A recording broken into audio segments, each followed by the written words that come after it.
London থেকে পড়ে আসা মানুষ দাঁড়িয়ে আছে, ছেলেরা বলছে ওমা তোমার আকাশ তোমার বাতাস আমার প্রাণে বাজায় বাসি, তোর বাপের আকাশ। গোটা ঘাংটাই শিরক। কাপুরুষ সন্তান, কাপুরুষের সন্তান, কাপুরুষ তুমি কি শিক্ষা অর্জন করেছ?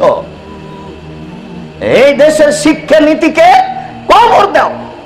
বাপের বেটা হয়ে জন্ম নাও, দেশে উচ্চ শিক্ষা অর্জন করো। এইসব বই পুস্তককে টয়লেট হিসেবে ব্যবহার, টয়লেট পেপার হিসেবে ব্যবহার করো।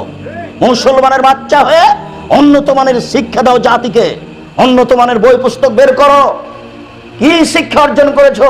বাপের টাকা পয়সা খরচ করে। হিতাহিত জ্ঞান তোমার নেই, বোধগম্য তোমার নেই, তোমার বোধোদয় নেই। তুমি মুসলমানের বাচ্চা, 14 গোষ্ঠী তোমার মুসলমান বলে দাবি করো, তুমি হিসাব করতে পারো না? তোমার হিসাব করা উচিত। নজরুল না হয় পড়াশোনা জানতেন না, নজরুল কবি পড়াশোনা তেমন জানতেন না, নইলে তিনি কেন বলছেন যে মসজিদের পাশে কবর দিও ভাই? নবী মোর পর ওসমনি, নবী মোর সোনার খনি, নবী নাম জপে যেজন সেই তো দোজাহানের ধনী। নবী নাম জপে মানে মোহাম্মদ মোহাম্মদ মোহাম্মদ, এভাবে জপলে জান্নাতে চলে যাবে, এই কথা নজরুল বলছে। তাহলে তার ধর্মীয় জ্ঞান থাকলে এটা বলতো? বলছে যে মসজিদের পাশে কবর দিও। মসজিদের পাশে কেন? আপনার বাপের কবর যদি কাবা ঘরের নিচে ঢুকে দেওয়া হয়, 1 পয়সা লাভ হবে না। যে যা আমল করেছে সে তা ভোগ করবে। আপনার মসজিদের পাশে কেন? কাবা ঘরের নিচে যদি আপনার পিতার কবর হয়, 1 পয়সা উপকার হবে না। পাপী হলেও জাহান্নামে যাবে। এরপরেও নেতা নেত্রীর ছবি মাথার উপরে নিয়ে থাকতে হয়, যা সম্মান করা শিরক।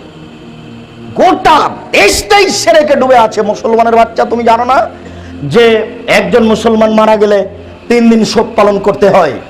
স্বামী মারা গেলে স্ত্রীকে কতদিন শোক পালন করতে হয়? 4 মাস 10 দিন। তুমি 40 বছর পরেও শোক পালন করো। তুমি আমার বলো আমি শিক্ষিত ছেলে?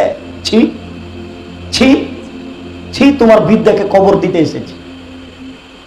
তোমার বিদ্যার, তোমার জাতির এইসব বই পুস্তককে টয়লেটে ফেলে দাও, নতুন ভাবে বই লিখো।